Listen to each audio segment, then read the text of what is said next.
everyone, and welcome back to Mariana Mas Books. My name is Mariana, and today I am here to do my February reading check-in. So first things first, if you hear weird noises in the background, it maybe is the washing machine, or it maybe is a car outside. I don't know what's going on. I think my neighbor decided to fix his car or his motorcycle or something, and at the moment it's not making noise, but it might start at any point. So if you hear background noise, I'm sorry for that. I am wearing my headphones, so I'm hoping you won't hear too much, but you know.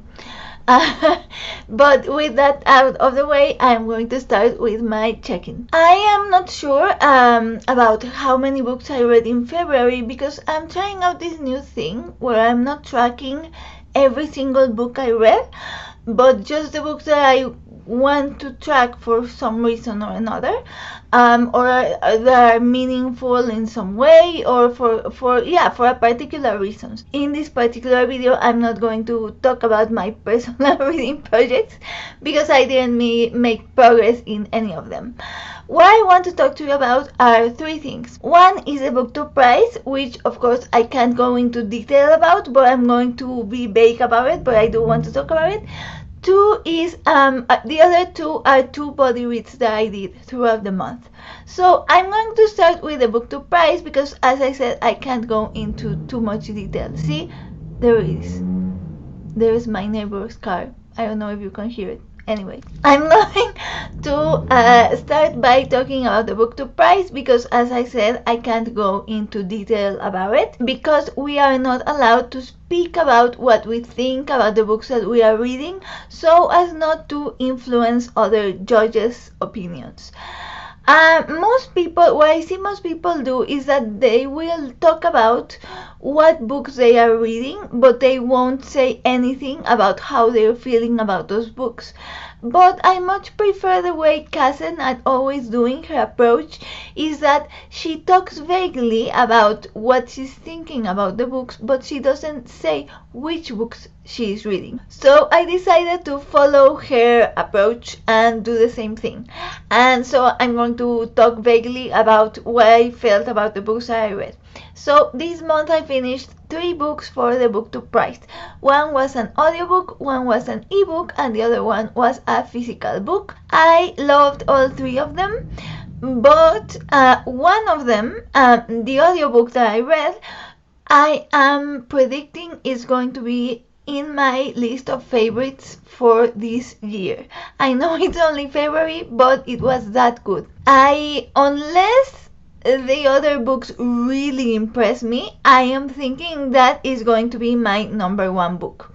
The ebook I'm reading was also a surprise, and again, unless all of the other books impress me tremendously, that one is probably going to be my number 2 book.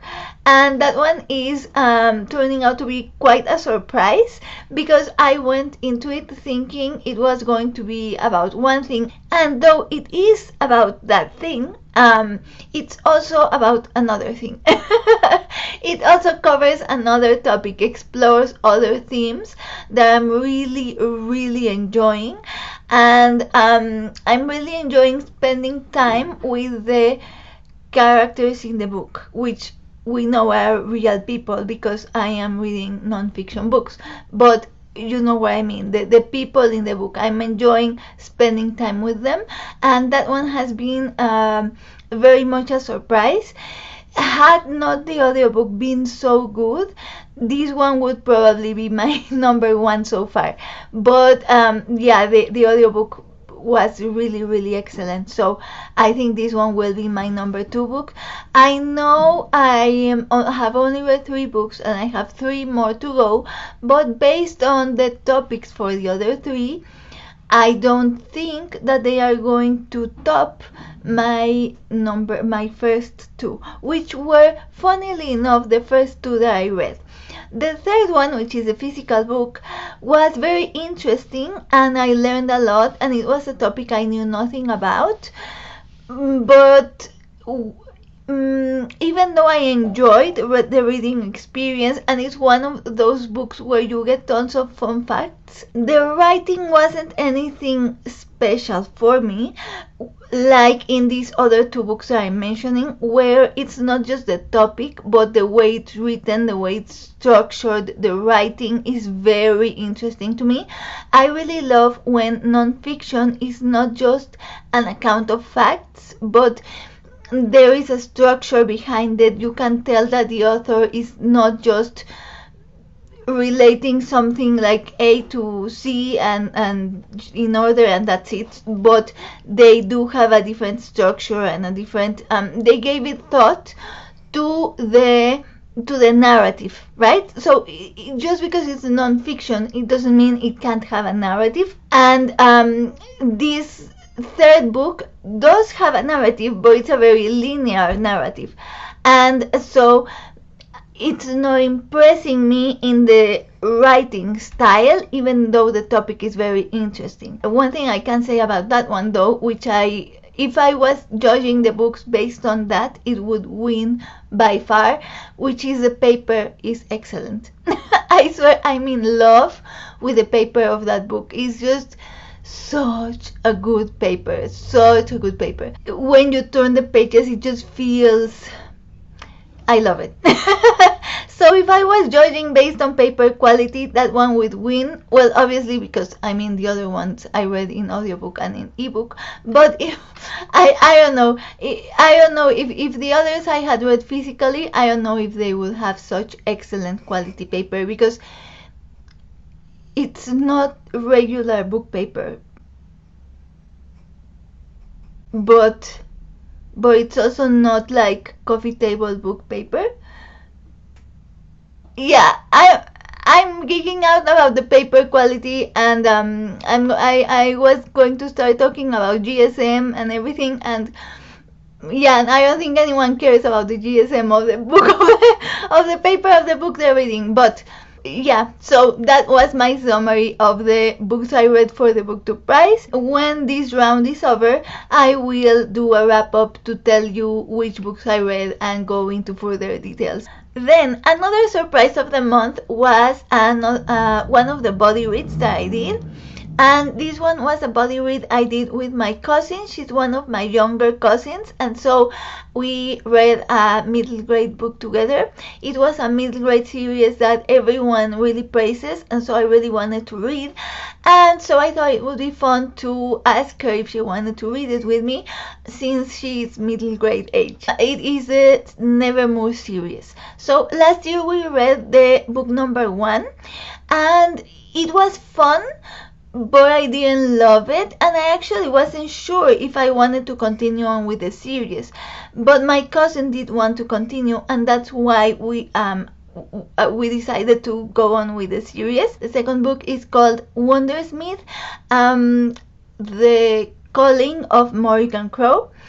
And it was such a surprise because I absolutely loved the book. Like, I loved it. I cannot wait to read the third book. We are going to read it in April, and I am so looking forward to the third one. I am so looking forward to the fourth one that comes out in October. I had no idea it wasn't going to be a trilogy. I'm really bad with summaries, but this book involves a magic school. And the previous book, book number 1, was the story of, it was called The Trials of Morrigan Crow. So we are following Morrigan Crow in the trials are the trials to get into the magical school. And it was very fun, but we didn't see anything about the school itself. And in this book, she's already, I guess, spoiler alert, she gets into the school, but it's not really a spoiler. I mean, you're reading the book, you know she's going to get into the school. And in this book, we are following her in the school with her group of it's called the unit. Their unit is like their group of family within the school, and so we're following their unit, and we're following her through her classes, plus of course the like overarching plot with the villain guy and like all that plot that you need to have. But I really love books about magical schools, and it's not a direct copy of the magical school we all know. There are a lot of things that are reminiscent of that magical school that we all know, including characters where you can see like, oh, this character is meant to be this other character from this other series that we all know.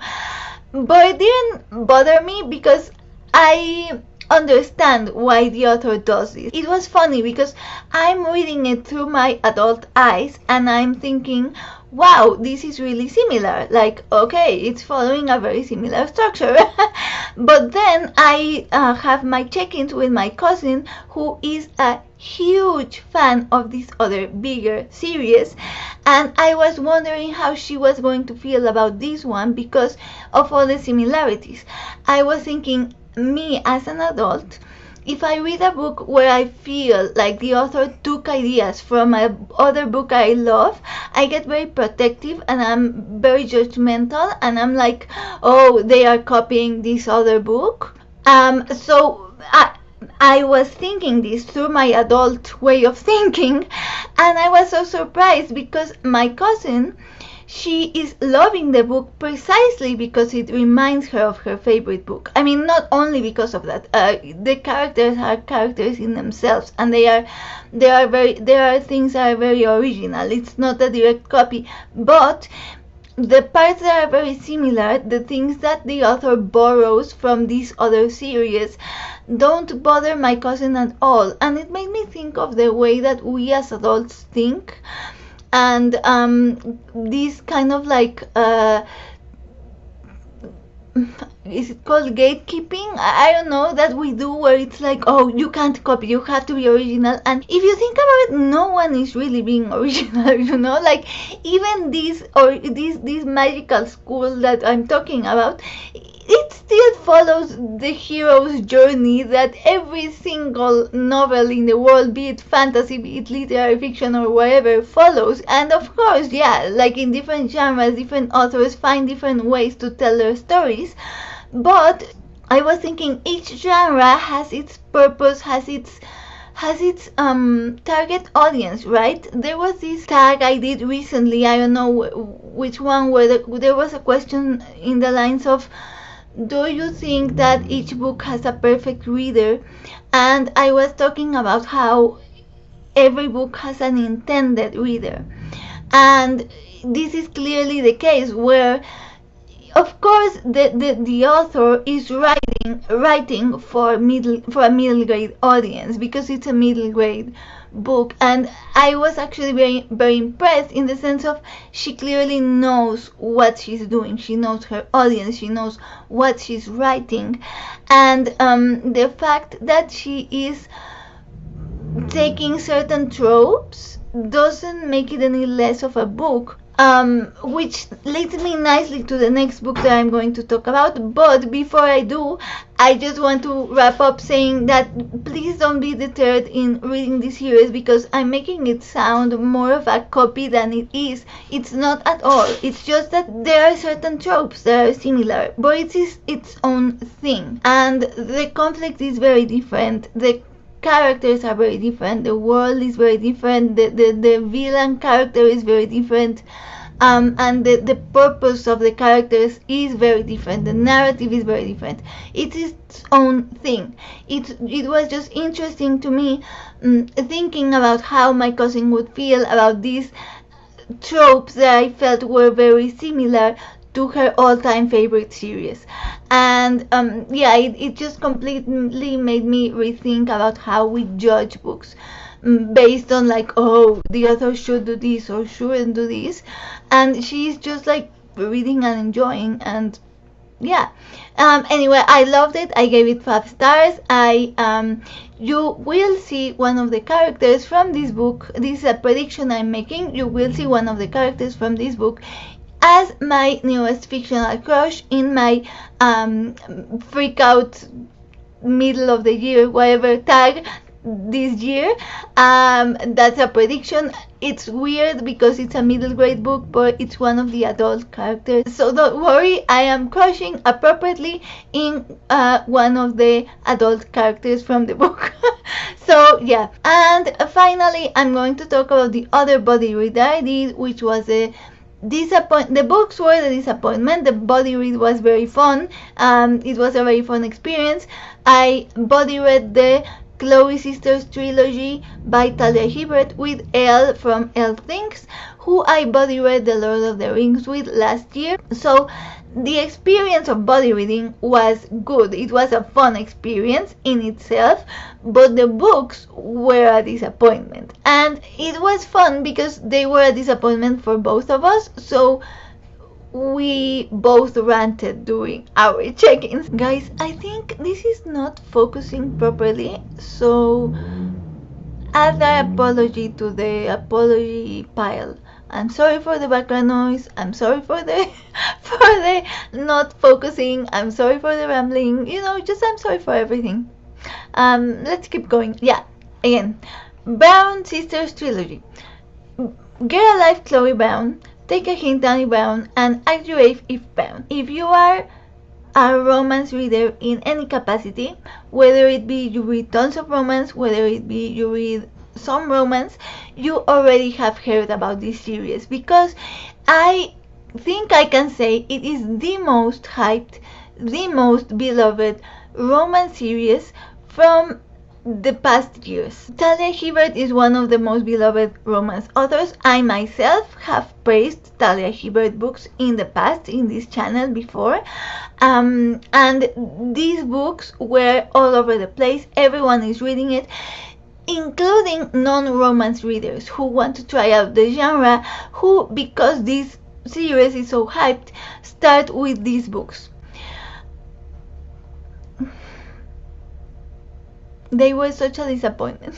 They were such a disappointment. I was so sad about it, and I was so angry with myself because I have recommended these books in the past to beginners, to friends who know that I read romance and who tell me, Mariana, I want to start with romance, where should I start? And I have recommended this series before I had read it, because I had read Talia Hibbert books in the past, and I have loved Talia Hibbert books in the past. I follow her in social media, I'm subscribed to her newsletter. I love the way she thinks, I love the way she writes. She writes very modern romance. Her tagline is sexy diverse romance, so she's a very, I thought, beginner friendly romance writer, because she doesn't write tradition, she doesn't write alpha heroes, she doesn't write like traditional things that we think about when we think about romance that can be jarring for new readers. And so I was confident in recommending this series because I have read her in the past, because I know her views, because I follow her, because I have, yeah, what a disappointment this was.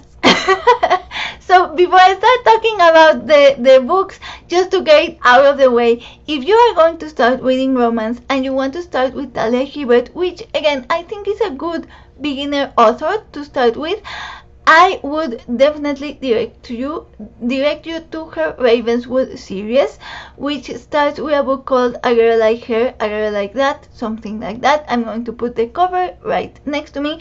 If you want to start reading romance and you want to start with Talia Hibbert, please go ahead and start with that book. That was the first Talia Hibbert I read. I talked about this book in a previous video mentioning how much I liked it because it made me think about consent in so many different ways. So go ahead and read that one. Never mind the cover. I think one of the things that attracts people to the Chloe Brown Sisters trilogy are the illustrated cutesy covers that they can read in public. So never mind the cover. Go ahead and start with that one. It's a much more revolutionary content, I would think, than the Brown Sisters trilogy. And here is my main problem with the Brown Sisters trilogy. So romance, I love romance. You know this. Everyone knows this. I love it. I read it all the time. But I have no problem accepting that romance is a very cringy, eye-rolly genre. Because of the nature of the genre, the requirements of the genre, the plot points that it needs to have, the fact that it has a required happy ending, all of those things make it so that I think as a writer it must be challenging to have these constraints that you have to write within. I didn't know if that I've structured that sentence correctly, but you know what I mean. You have to be very creative as to how you want to move inside these restraints. I can't speak today. Yeah, within these limits, within these boundaries, these requirements that you have to create a story that feels creative, that feels fresh, that feels original. And so I have so much respect and admiration for romance writers. I feel that people belittle them because they sometimes can write things that are cliche or that are eye-rolly. But if you think about it that way, if you think about the constraints that they are put inside and they have to write within them, it is such an accomplishment, a creative accomplishment, to be able to create something within those rules that you have to follow. It's not a genre where you have so much liberty because you have to hit certain plot points. That being said, it can be eye-rolly, it can be cliche. There can be moments where you're like, okay, that was convenient, or yeah, they happened to meet each other in the street, or things like that, where you know that it's being a bit forced, you know that it's a bit coincidence what's going on, but you can look past it, and you are meant to look past it because you know what you're getting into. You know that you are going to get these eye-rolly moments, these eye-rolly convenient moments that, frankly, if you don't want to read, then please don't read romance and then criticize it, because you know what you're getting into. And so you can get past those moments. Like, you can just be like, okay, yeah, sure, roll your eyes, move on. That happens when you have a very skilled writer, which I think Talia Hibbert is, which is why it surprised me that these books were such a disappointment to me. When you have a skilled writer, they are very good at balancing the requirements of the genre, which can turn into eye-rolling moments, with the chemistry of the characters, with the plot building, with the character building, with the world building, whatever it is they are writing. My favorite romances are the ones that you know the eye-rolling moments are there, but you don't actually roll your eyes. Those become my favorites. The ones that are not necessarily favorites, but I do like, I do love, are the ones where the feelings outweigh the eye-rolling moments. These books were so basic in their structure, were so... there was a clear pattern that she was following and that she wanted to include. I felt that Talia Hibbert had a checklist of moments that, okay, you have to have a big romantic gesture, you have to have a funny awkward meeting, you have to have she had a checklist, and she was just like checking through the list and adding scenes just to fulfill her checklist. And so it became a collection of eye-rolling moments that surpassed the feelings, surpassed the character building, which is surprising because Talia Hibbert is great at character building. Something that Elle and I discussed are how great the characters are, how great she is at building the characters, at writing characters that you feel, that you know. In Talia Hibbert's defense, sort of, I think something that affected the stories something that is the reason behind her checklist is the fact that these books, the Chloe sisters books, are traditionally published. The other books that I had read by her were independently published. In romance, and there are a couple of genres where there is like a big tradition of indie published books. I think fantasy is one of them. I think romance is one of them. If you follow a romance booktuber, you will undoubtedly see them talking about tons and tons and tons of indie published romances, whereas when you follow a literary fiction booktuber, you will never hear them talk about indie published literary fiction, right? You only hear about traditionally published literary fiction. And in the romance genre, there are tons of independently published romance books because, and I think this is because it's such a taboo genre. They write so many topics that publishers are afraid of.